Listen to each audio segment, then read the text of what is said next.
And then we got back inside from our football adventure to the main event.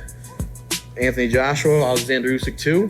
Very good fight in the second half down the stretch. Okay. I felt First half was slow. chess, and then it became exciting in the second half of the fight. It was it was a good fight. It was just from a viewer perspective, it was a frustrating fight. I think Shawn might echo that, where AJ would have success and we were like, come on, buddy, like follow this up.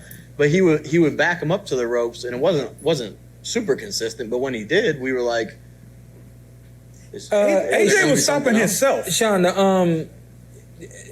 did you feel like Robert Garcia had an impact? 100%. An impact if 100%. Yeah. He earned his money. I think we lost Fernando. No, we still got Fernando Jr. So shout out to them because, of course, Robert Garcia didn't help train. He trained. He was a fighter alongside the great Fernando Vargas, and now is a great trainer. So shout out, of course, to the great El Feroz. But no, Robert. I mean, from round one, I was like, okay, Robert earned his money because just round one. even though he didn't win the round, even though he didn't win the round, it's the bend in his knees. Just that alone. Getting him to bend his knees, had him lined up better, had his positioning better, bending his knees, and then the body work showed up. Yeah. You know who that came from. And he went away from it a little bit towards. And I was wrong too. Remember last week I said, don't try to come here. Just throw him straight. Like you can't. Nah, he was different. He was getting in there. Every time he hit him, he made an impact. It seemed like he felt it. Like, Yeah, and he did it with both hands. Yeah. In retrospect, I think if I was Robert or if I was training Joshua, I would have told him, we don't win this fight if it goes the distance. I would have been point blank with him. We don't win this fight if it goes the distance. Maybe. And sometimes you just got to be real with a fighter. I probably would have told him, hey, we know you're gassed. You're not good past 8 rounds. Right. You're not good past 9 rounds. We can't let it get that far. Yeah. We need to do everything that we can do so that you win this fight and it doesn't get that far. Yeah. But Shawn, with round 10, okay, so he hurts Usyk in round 9. Yeah. He has the best round he's ever had against this guy in 24 rounds. Yeah. Round 10, he tries to do what everyone keeps telling him. Go after him, knock him out, stay on top of him. He actually was playing chess with him and holding his own. He arguably, it was 5-4, either 5-4 Usyk or 5-4 Joshua. So in the 10th, he goes for what everyone's asking for. He goes for the kill, walks right into a right hook. He's hurt, has to get beat up the whole round. By the end of the round, he takes so much punishment, he has nothing left in the 11th and 12th. You know, and that's where it gets hard. You as the viewer, go after him, but him being smart about it is actually working. And so did you think it was that close? I actually had, rounds 6 and 8 were close, and I gave Joshua those rounds on his harder body shots, but those could have went to Usyk. So in the 9th, I had him up heading into the 10th, but then Usyk swept the championship rounds, 10, 11, 12, so he wins the fight. I don't like when I make a joke about boxing. And I did. And Look, y'all see his feet going like this? Yeah. He feel like he said something wrong. I'm going to keep looking at him, too. Oh, sorry. He was hurting. He's a bully. No, Usyk in like the 6th and the 8th, which I gave Joshua, Usyk's getting off and landing more to the head, but he's hurting him to the body. So I'm going to give the round to the guy who's hurting the other guy. So I was going to say, I don't like when I make a joke about boxing and then it somehow kind of ends up serious. So the fight ends and I turn to Shawn. Wait, don't go there yet. To the fight ending? Oh, go ahead. So we might as well talk about the scoring. And so I turned to you and I said, they're going to give it to Joshua. Oh, you did? Oh, yeah. You said that? Yeah, just joking. I had it fruit. Oh, okay. And so I said, they're going to give it to Joshua. And Sean was like, dude, okay. Which we talked about Bradley and Pacquiao and like the funny story with that. And then they start reading the scorecards. And the first one said Anthony Joshua. I was like, even when I predicted, I didn't want to be right predicting that. I was happy to be right about other fights, but I was like, please don't let this actually happen. I started getting sick. Yeah. Like literally to my stomach, I started getting sick because I'm like, this is, obviously y'all already know this is what hurts boxing is when y'all see something and then the especially result. On that stage. Yeah, that's why I started getting sick because on that stage, you just can't afford that for the sport. And so, I mean, I'm hearing them read the scorecards. I didn't think the scorecards need to be read. I didn't think it was even a draw. Right. I thought Usyk clearly won the fight. What was my score? I don't remember. 8-4? I don't know. Yeah, maybe 8-4 maybe? Yeah, I think 8-4. I thought, to your point, I thought that Robert Garcia had an impact. For sure. Again, in retrospect, you have to prepare for 12 rounds. I mean, what I said sounds right or sounds good.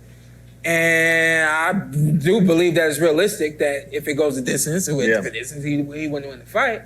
And so it's like, as a trainer, and then also how do you get the fighter to mentally tune into pushing that gas pedal and that clutch and just knowing when to shift them gears and go for it, and then that ain't the round or ain't the moment. Maybe there's some cues coming from the corner, go, whatever the case may be. But I just felt like they should have trained to go extremely hard and make this a hard fight for Usyk. And we saw this out of Usyk where he hurt, Anthony Joshua hurt Usyk to the body. Yeah. And for, I think that whole entire round, he didn't have an answer for Joshua. If you put that kind of pressure on Usyk out of round one, do you get that response out of Usyk after 3 rounds? Yeah. You know what I mean? And I said this to y'all, like, hey, he has to feel like there's something different in the ring. This isn't the first fight. And that plays a mental game or wears him down mentally.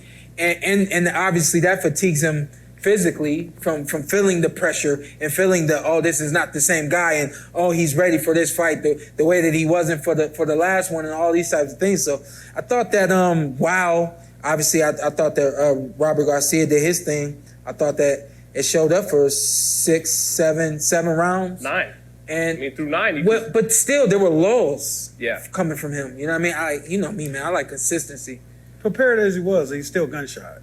I feel like that held him back. Do you think I so? do. There was times where I felt go for the kill. Yeah. What about his point? He tried in the 10th. He got caught. And Usyk. Yeah. Is that when he had him hurt? He hurt him in the 9th, Yeah. so he goes out in the 10th, tries to follow up on it, and walks into punches. Usyk is an interesting guy to watch, man. He is. Yeah. And that was clutch. Again, In that's the the difference. championship And I know the weight class is different too, but that's the difference between Usyk and Joshua and Crawford and Spence. One of them's gonna eat something and they're gonna keep going. You can't say I got hit. First time you acknowledge it, it's a wrap. I mean, look at me when I'm on the ground against Crawford. I'm acknowledging everything that was going wrong, and then it ended up being a wrap for me. You know what I mean? So fighters gotta know that. I was Feroz. I was talking to you the other day, and I said, hey, it's called it's just us as humans. We have that protective mechanism that won't allow us to do anything to put ourselves in harm's way. And as fighters, again, something y'all don't know is we have to ignore what is it called? Self-preservation. Oh, there you go. We have to ignore self-preservation. You're getting tired. You're breathing. You have to ignore that. You got punched in the body and it hurt. You have to ignore it. You got punched in the eye and my eye watering. You got to ignore that. You know what I mean? So the greats learned how to ignore it. The greats learned how to fight through it all. Why have I never thought about somebody's eyes watering after they get punched? That's happened to me. Not in a fight, but in sparring. I feel like it shouldn't it happen all the time. Like if I, scratch my eyebrow too close to that, my eye waters. I tell people, they ask me about who punches harder. I say, you feel the body shots, but I just ignore what I'm being hit with, you know? And one thing with AJ, and you can definitely go ahead, Zittel, but he tweeted today, because the post-fight was just a little strange. Bizarre, yeah. And he said, I had 2 battles. I had to go to a place, kind of a dark place, to beat Usyk. And he said, so my 2 battles were the mental battle and then obviously the fight. And he said, I lost both.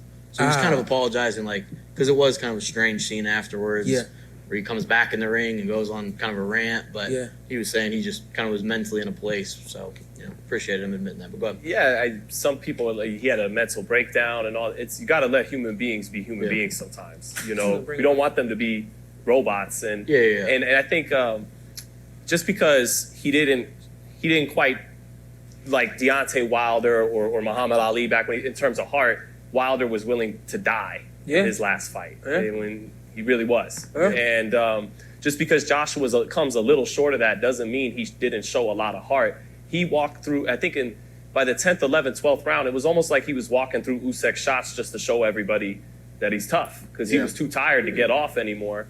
And he just came forward kind of defenseless, taking a lot of punches. So he still showed a lot. And then we ask fighters and athletes and people to give us the real them. And in those very human moments where they've tried so hard and fall short and they give it to us, you gotta rock with it. You know, you don't want the calculated answer that he thinks people want to hear. You want the real human emotion. Yeah.